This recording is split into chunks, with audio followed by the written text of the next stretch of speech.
Blue Lock Fever is in full swing, and the first season is just over halfway done as of this video. But with another great soccer, or football, anime, Awashi, having been released just before in the previous two seasons, of course people are going to compare them. And one of the main comparisons that I see is people saying, well, Awashi's more realistic, so it must be better. And this isn't the only time this argument is brought up. Slam Dunk and Kuroko no Basket often get the exact same comparisons. And as someone who absolutely loves both Blue Lock and Kuroko, I want to put my hat in the ring and talk about what unrealistic sports anime can bring to the table. For starters, I want to make it clear, I'm not saying unrealistic sports anime are necessarily better than realistic sports anime just because they're unrealistic. I mean, take a look at some of the most popular sports anime of all time. Haikyuu, Hajime no Ippo, Slam Dunk. They aren't necessarily unrealistic, at least not in the overly exaggerated way that Blue Lock and Kuroko no Basket are. But that brings me to another point. That is, as much as people like to say that these sports anime are realistic, let's take a deeper look. Sure, Hinata's not spiking literal laser beams with flashy lights everywhere, but when's the last time you saw a volleyball player have a full conversation mid-jump? There are also different ways that sports anime can be unrealistic, and I personally like to break it down into two categories.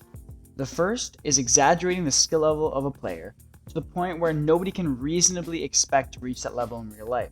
I think the best example of this is Midorima from Kuroko no Basket. Sure, people can hit three-pointers consistently, even shots from behind the three-point line, the halfway line, even full court shots. But nobody is going to literally never miss a single shot ever from anywhere. Even if the thing you are shooting is a box of ice cream and the target is a guy on a motorcycle driving away. This type of unrealism is basically like a midway point between the realistic and unrealistic sports anime.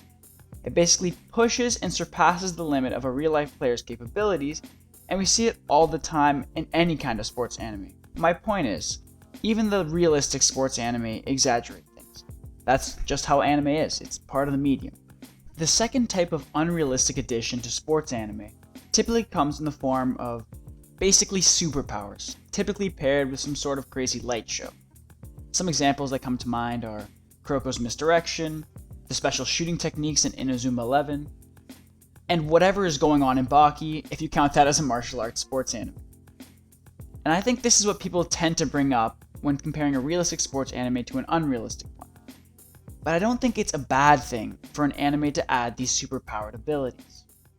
This finally brings me to my main point, and what I think unrealistic sports anime can really bring to the table. And that is, if you have a player with incredible, literally out of this world abilities, the only way that they can lose is if the opposition rises to that same superhuman level. And this happens usually after some sort of build-up or training arc beforehand. Maybe our protagonists have even lost to the opponent previously. Once we reach the face-off between both sides, we get this explosive clash between two teams, two players, and often two different ideologies.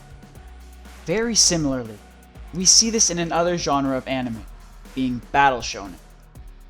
But I never hear people say that Dragon Ball Z, Naruto, or Hunter x Hunter are way too unrealistic. And that's because when we watch these shows, we have the expectation of crazy out-of-this-world abilities and powers. And this allows battle shonen to do what they do best: generate hype. So here's my bit of advice. If you're on the side of realistic sports anime being better, since they stay truer to the actual game, try watching the more unrealistic sports anime as if you were watching a typical battle shonen. Because when you do this, and we watch two teams or two players rise to each other's levels, it can create some of the most hype moments in all of anime.